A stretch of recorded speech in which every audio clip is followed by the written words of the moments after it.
Al Durr وهادي الكلم بمديح الهادي تنتظم ضاءت بالمختار الظلم وحلا في مولده النغم قسما بالله رب العالمين وقضينا غير دين الله دين فهو دين الحق دين الأنبياء إنه الإسلام. بسم اللہ الرحمن الرحیم. سورۃ المائدہ آیت نمبر 3 کا دوسرا حصہ. پہلے حصے میں حرمت علیکم المیتۃ والدم ولحم الخنزیر، محرمات کو جو چیزیں حرام کی گئی کھانے پینے سے متعلق وہ بتا دی ہے.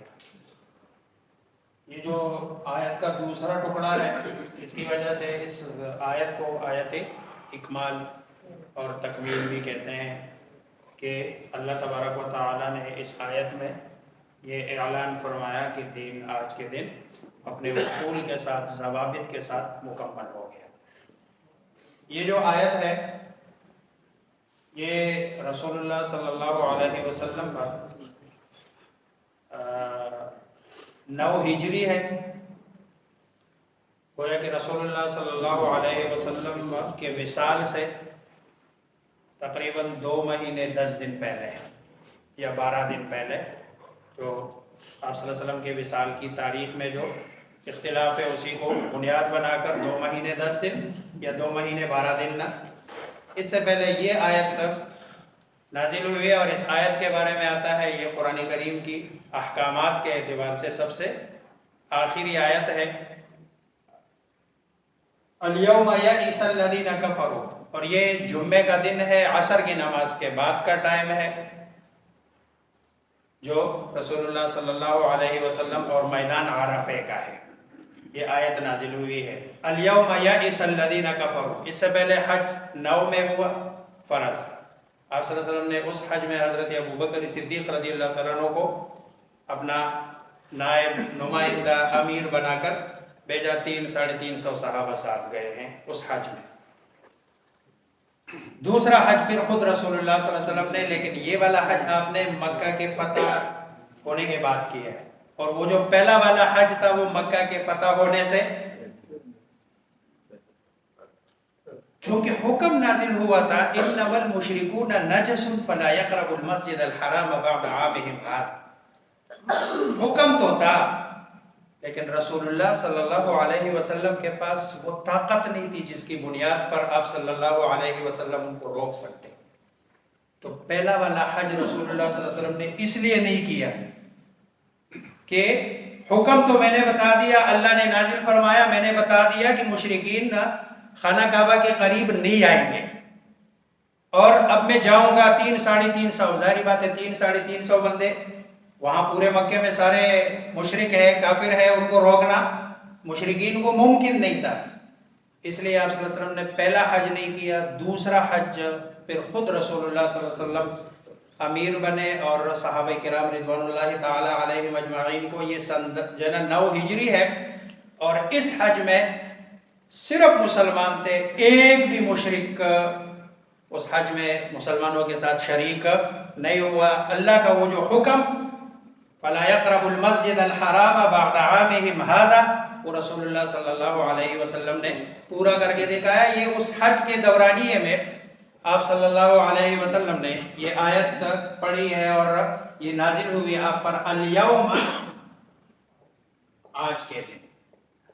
یئس الذین کفروا، یئس مایوس ہو گئے، الذین وہ لوگ، کفروا جنہوں نے کفر، من دینکم تمہارے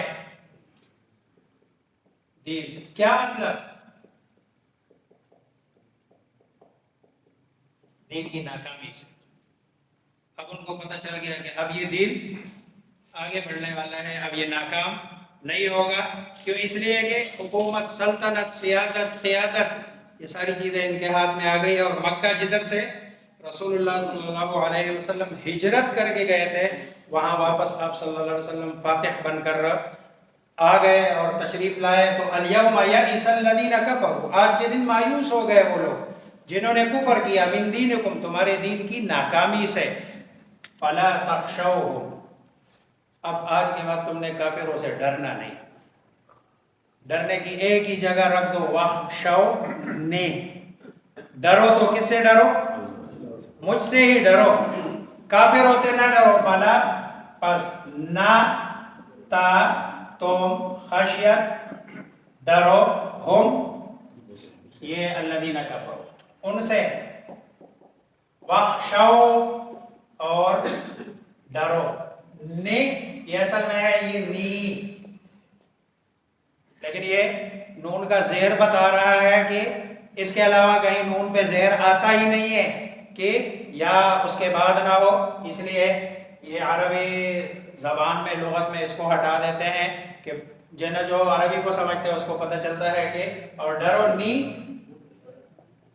مجھ سے. الیوم اکملت لکم دینکم, آج کے دن اکملت, کامل کر دیا, تو میں نے, لکم, تمہارے لیے, دینکم, تمہارے.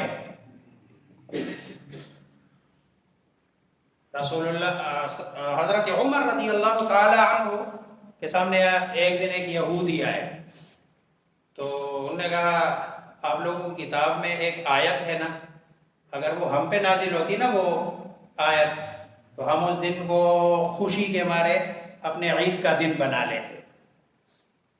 تو حضرت عمر رضی اللہ عنہ نے فرمایا ہاں مجھے پتہ ہے, اور اللہ نے وہ آیت نازل بھی فرمائی یوم عرفہ, اور 9 تاریخ کو جمعے والے دن, تو جمعہ تو ہمارا ویسے ہی عید ہوتا ہے اور یوم عرفہ بھی ہمارا کیا ہوتا ہے. تو گویا اللہ تبارک و تعالی نے آلریڈی اس آیت کو ان دنوں, اس دن میں نازل فرمائی ہے کہ جو آلریڈی ہمارے کیا ہوتے ہیں, عید ہوتے ہیں. اس لیے دینا یہ الیوم اکملت لکم دینکم, آج کے دن کامل کر دیا میں نے تمہارے لیے تمہارے دین کو.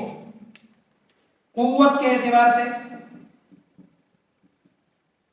بھی تمہارا دین مکمل ہو گیا, اور اصول و ضوابط کے اعتبار سے بھی تمہارا دین مکمل ہو گیا.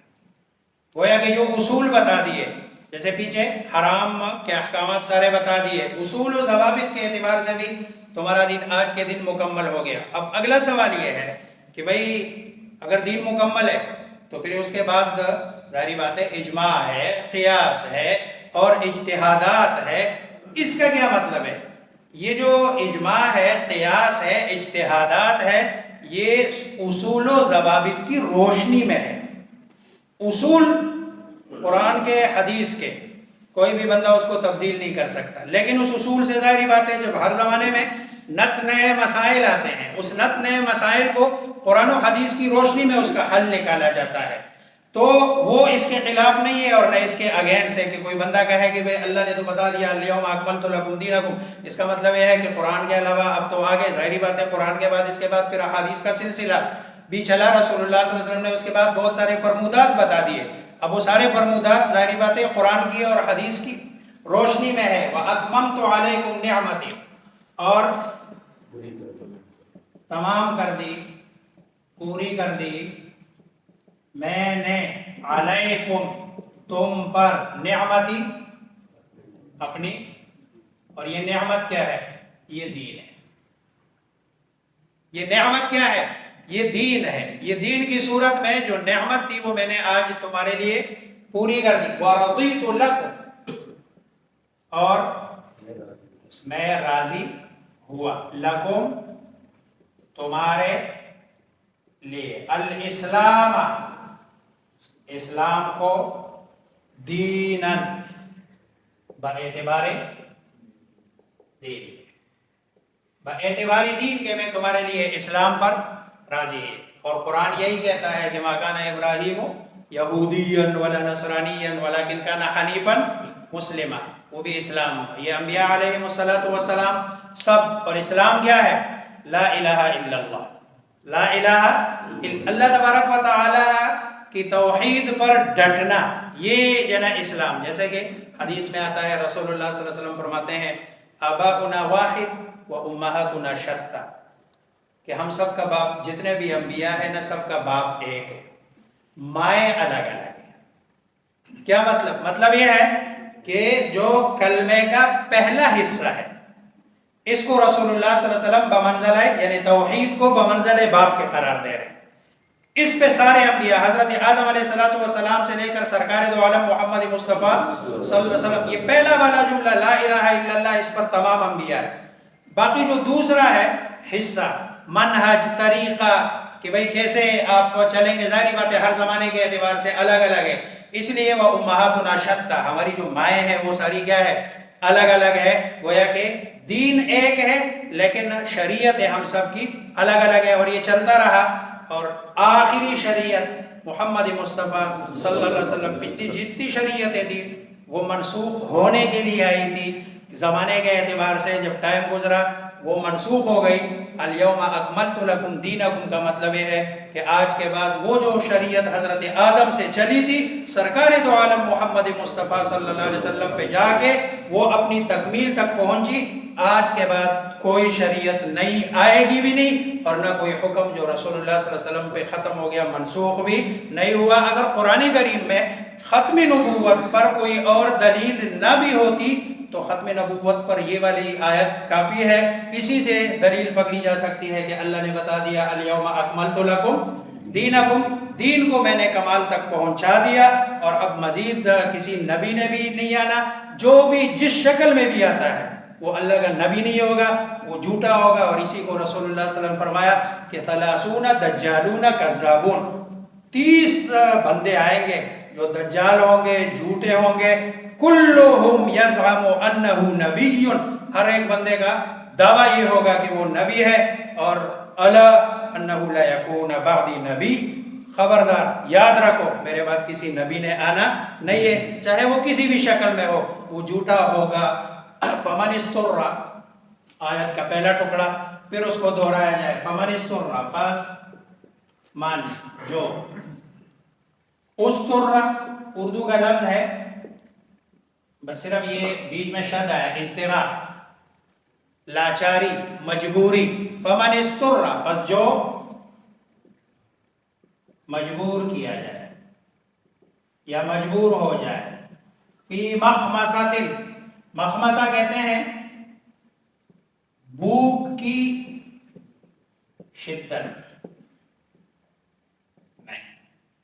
جو بندہ بھوک کی شدت میں یعنی حالت مخمصے میں چلا جائے اور سخت مجبور ہو جائے، تو اس کے لیے یہ جتنی چیزیں بتائیے حرام، اس کے کھانے کی اجازت ہے، اس کے کھانے کی اجازت ہے، لیکن ایک شرط کے ساتھ، غیر نہ متجانف لإثم، نہ مائل ہوتے ہوئے لإثم، گناہ کے لیے، نیت اس کی گناہ کی نہ ہو، صرف اپنی ضرورت پوری کرنی ہو، اور مخمصے کی حالت ہے تو اس کے لیے، اور پھر شریعت کا آگے رسول اللہ صلی اللہ علیہ وسلم اور قرآن کریم کی دوسری آیت سے پتہ چلتا ہے، اگر کوئی آدمی حالت مخمصے میں ہو اور اس کی جان جا رہی ہو اور کوئی چیز یعنی اس طرح کی کوئی چیز نہیں کھاتا تو نہ کھانے کی وجہ سے یہ بندہ گناہ گار ہوگا، اپنی جان خطرے میں نہ ڈالے۔ ہاں اگر کلمہ کفر کہنے پر اس کو مجبور کیا جائے تو اس صورت میں قرآن کی دوسری آیت میں ہے کہ بھائی اگر وہ کلمہ کفر کہہ دے زبان سے، دل میں نہیں ہے، تو پھر بھی اس کو گنجائش ہے، لیکن اگر ڈٹ جائے اس بات پہ کہ وہ کلمہ کفر نہیں کہتا تو یہ شہادت کا اعلیٰ اور درجہ پا لے گا، لیکن اس صورت میں اگر یہ مر جائے تو یہ شہادت کا اعلیٰ درجہ نہیں پائے گا، بلکہ اس کو کہا گیا کہ نہیں تم اپنی ضرورت ادھر پوری کر لو اور یہ چیز کھا لو، لیکن اتنی کھاؤ جتنے کی جیسے دوسری جگہ ہے کہ بھائی اتنی کھاؤ جتنے کی ضرورت ہے، ضرورت سے زائد نہ کھاؤ۔ فَإِنَّ اللَّهَ، اگلا جملہ پاس، بے شک اللہ، انسان ہے نا، اس کو کیا پتا ہے میری ضرورت کتنے کی ہے، ایک گھونٹ سے پوری ہوگی یا 2 سے یا 3 سے، ایک لقمے سے ہے یا 2، ظاہری بات ہے اس کا اس کے پاس کوئی پیمانہ، تھوڑا سا زیادہ کھا لیا تو اللہ غفور ہے، بخشتا ہے اور رحیم ہے اللہ تبارک و تعالیٰ کہ دیکھو اس حالت میں بھی اللہ تبارک و تعالیٰ نے تمہیں وہ چیزیں جو خود کہتا ہے حرام، قانون ضابطہ جو اللہ کا بنایا ہوا ہے، اس میں اللہ تبارک و تعالی مجبور بندے کو کیا دے رہا ہے؟ راستہ دے رہا ہے کہ نہیں آپ کے لیے یہ راستہ ہے، آپ کو یہ اللہ تبارک و تعالیٰ کی صفت رحم کا تقاضا ہے کہ پہلے خود قانون، ورنہ دنیا کا بھی کوئی بندہ قانون بناتا ہے نا، کوئی بندہ اس کو توڑتا ہے تو بندے کو غصہ آتا ہے، بھلے وہ مجبوری میں توڑتا ہے، لیکن اللہ تبارک و تعالیٰ اتنے رحیم ہے کہ نہیں، مجبوری کی حالت میں اجازت دے دی ہے کہ نہیں، اگر اس طرح قانون ٹوٹ جائے تو اللہ تبارک و تعالیٰ اس پر ناراض نہیں ہوتے، کیونکہ اللہ تبارک و تعالیٰ رحیم بھی ہے۔ فَإِنَّ اللَّهَ غَفُورٌ رَحِيمٌ۔